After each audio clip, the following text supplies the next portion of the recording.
Have you ever been looking at homes and felt like some of the homes you're looking at are just too big, like you could get lost in them? Or maybe they're just so small you couldn't swing a cat? Well, you're not alone. Many home buyers are struggling to find the right balance when it comes to living space, cost, and amenities. Just like with Goldilocks, there's a home that's just right for you. Imagine buying your dream home and finding out a year later you've already outgrown it. Or, even worse, realizing that the home is so big it's draining your finances. I've personally seen both of these scenarios play out over the past 10 years. And no matter how much you love that house or the location, if it doesn't suit your needs, then it's not a good fit. So here's what I want to do. Let's talk about the first thing that will help you in determining size. Now, if you're like most of my customers, you don't have an eye for square footage. A lot of people don't, and that's okay. When you're looking at a home and you're trying to determine how big the home you want is and how much space you actually need, it's really hard when somebody asks you, well, is 1,500 square feet enough? Is 1,200 enough? Is 2,000 too much? You really have to go with a little bit more to visualize this. So the best way to start out is by touring homes of different sizes. So you look at homes a little bit above and a little bit below what you anticipate. So let's say, for example, you think 2,000 square feet is what you need. Go up to 2,500, 2,800 square feet, check those homes out. Go down to 1,500 or 1,200, check those homes out. Look at the difference in not just the size of the home, but the layout. The layout is going to really determine a lot for you because some homes will have a better layout than others. The other thing you can do is measure the room sizes of the home that you're living in right now. So if you've got a rental, whether it's an apartment or whether it's a home rental, measure out each of the rooms and write them down. And start looking at, okay, this room is a little bit too small for, say, the kids, or it's a little bit too small for the master bedroom, or whatever the case may be. Now you want to start looking at that as a framework for how you're going to look at the homes that you'll be choosing from. Make sure that you also measure your furniture, because if you've got large furniture or if you've got furniture that has odd shapes, that's going to affect the room size, especially in like a master bedroom or even a living room. And by measuring and putting this down on paper, you're going to be able to go to each home and really get a better idea for how things fit. Now, the next thing we've got to do is really kind of balance the cost. So you've got to look at your budget. I hope you have a budget. Please tell me you have a budget. Okay, I'm going to stop preaching now. If you don't have a budget, make a budget. I lied. I did preach a little bit more. But you want to try to stay under your budget as much as possible because for the most part, if you are under budget, you're going to have a lot more freedom when it comes to owning a home, and you won't feel so, up to your neck in bills. So what you want to try to do is look at your budget realistically and look at your wants versus your needs realistically. Try to determine, okay, this is what I want, but can I really afford it? This is what I need. Is that what I can afford? Now, if you can afford all of your wants, fantastic. I'm happy for you.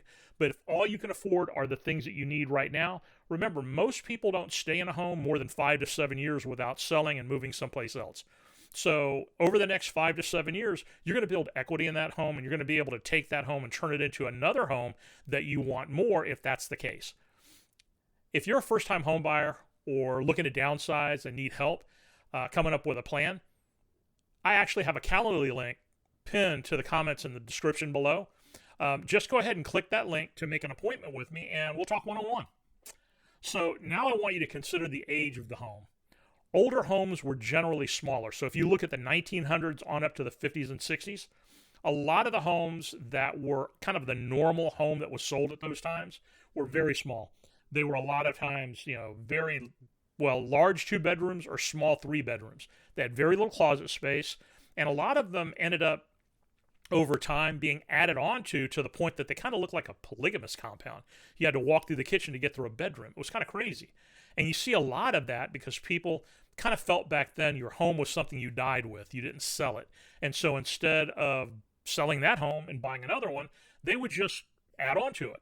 And that kind of sucks because now you have space that's not utilized properly because it wasn't thought out ahead of time. It was just slapped together. So you want to look at the layout. A lot of the older homes, especially back in the 40s, 50s, 60s, and whatnot, they had very specific spaces.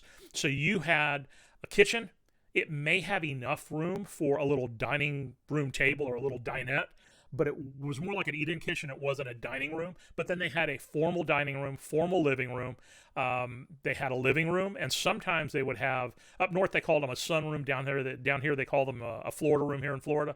But they were just kind of a little room that had a lot of light that people would do anything with. They could be used as a hobby room or a place for guests to sit down and just chit chat. But the point is, all of those rooms took up space, and the space that they normally took up was space that could have been used for bigger bathrooms, bigger bedrooms, and more closet space. So consider your future needs. Are you starting out, maybe just planning a family? You may not need a 3 or 4 bedroom home. You may need a 2-bedroom home. Because think about it. If your kids are little, or if you haven't even started having kids yet, they can bunk in a bunk bed. So you could save a lot of money by going with a 2-bedroom home and just utilizing that space differently, or a small 3-bedroom if you need an office or additional space. When my kids were little, they shared a bedroom until they were 10 or 12 years old.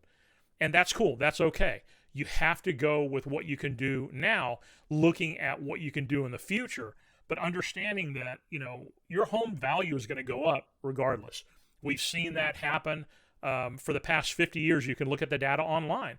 Home values, as well as the stock market, have risen. Now, they've taken dips, but they always end up coming up. So 5 years from now, 10 years from now, if your kids are too big for that room, then you're probably going to be able to find another house to live in, and you'll be able to sell that one and pull your equity out. So if you're looking to move up in your job, or if you're looking at maybe moving again soon or in the next 5 to 7 years, don't sweat it. Buy the house that you can afford now with the room that you need, knowing that you can move up into another home as your needs change.